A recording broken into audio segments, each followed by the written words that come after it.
Brought to you by Agilus Diagnostics.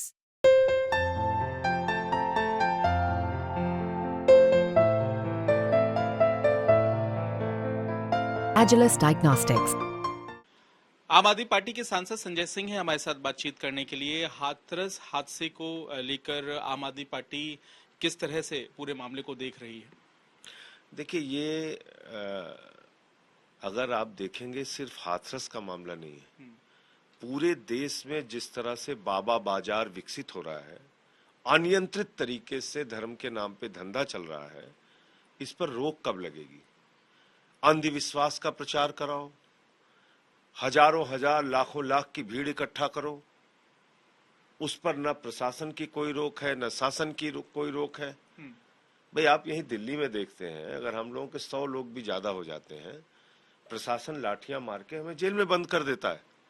अगर 8,000 की permission की जगह इतने सारे लोग वहां पे हजारों हजार की संख्या में इकट्ठा हो गए, तो उत्तर प्रदेश का पुलिस प्रशासन क्या कर रहा था?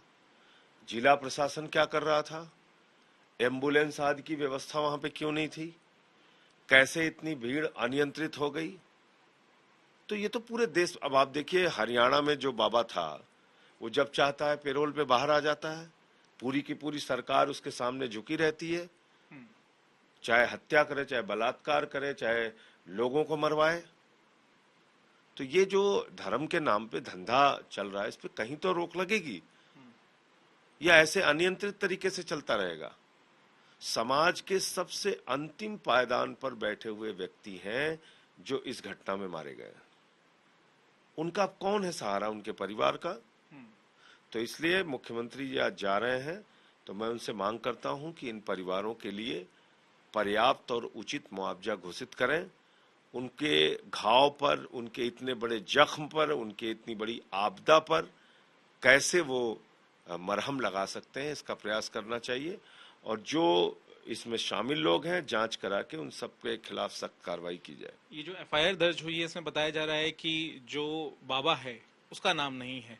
इसे किस तरह से आपको देख रहे बाबाओं हैं? के सामने सरकारें झुकी हुई हैं। बाबाओं के खिलाफ कोई कार्रवाई सरकारें करना नहीं चाहती, तो ये सबसे बड़ी समस्या है। उस बाबा की पृष्ठभूमि क्या है? कहां से आया वो बाबा? कैसे अचानक इतना बड़ा बाबा बन गया?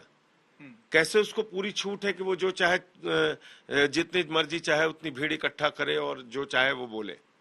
तो इसलिए मुझे लगता है कि कहीं ना कहीं इसमें घोर लापरवाही है उत्तर प्रदेश के शासन प्रशासन की, और पूरे देश में ये जो बाबा बाजार विकसित हो रहा है, धर्म के नाम पे जो धंधा चल रहा है, इस पर रोक लगानी होगी। किसी भी धर्म के व्यक्तियों में, किसी के धर्म विशेष की बात नहीं कर रहा हूँ, धर्म के नाम पे इस तरह से धंधा करने की छूट नहीं होनी चाहिए। किस तरह की कार्रवाई की आप मांग कर रहे हैं? यहाँ पर आप क्या बड़ी लापरवाही और किसकी सबसे बड़ी गलती आप मान रहे हैं? पहला जो प्रथम दृष्टया दिखता है कि भाई, अगर 8,000 लोगों की परमिशन थी, जो अब तक जानकारी आई है, मुझे ठीक से पता नहीं है, 8,000 की जो जानकारी मिल रही कि परमिशन थी, तो कैसे इतनी भीड़ इकट्ठा हो गई? हम लोगों के लिए तो बात बात पे प्रतिबंध लग जाता है, कैसे इतनी अनियंत्रित भीड़ वहां पे इकट्ठा हो गई? और क्या इस तरह से अंधविश्वास का प्रचार करने की छूट होनी चाहिए सबको? ये सारी चीजें हैं, इसके लिए जो लोग जिम्मेदार हैं उन पर कार्रवाई हो। बहुत बहुत धन्यवाद। संजय सिंह कह रहे हैं कि कार्रवाई होनी चाहिए और पूरे मामले की जांच भी होनी चाहिए। कैमरामैन आलोक दास के साथ पंकज।